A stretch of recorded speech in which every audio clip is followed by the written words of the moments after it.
Patrick et Isabelle Balkany étaient jugés par la Cour d'appel de Paris ce lundi 9 janvier 2023. Selon les informations de l'AFP, le couple a été condamné à une peine d'emprisonnement, des milliers d'euros d'amende et plusieurs années d'inéligibilité.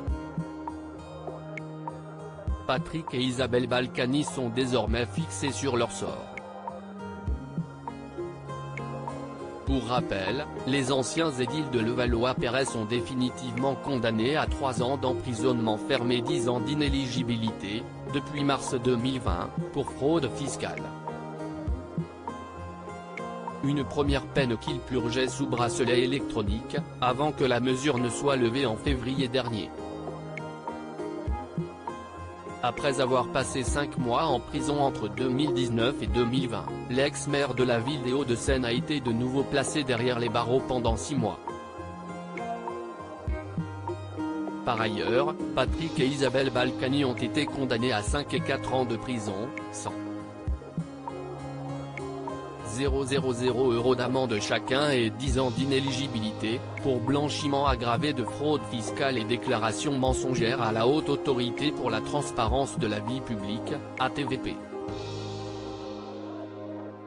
Les figures politiques ont été reconnues coupables d'avoir dissimulé pas moins de 13 millions d'euros d'avoirs au fisc, entre 2007 et 2014.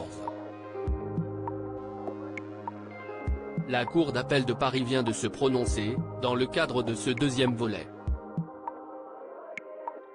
4 ans et demi et 3 ans et demi de prison. Le parquet général avait requis la confirmation des peines prononcées en mai 2020, tout en autorisant une confusion de peines avec celles liées à la fraude fiscale, de manière à réduire le total.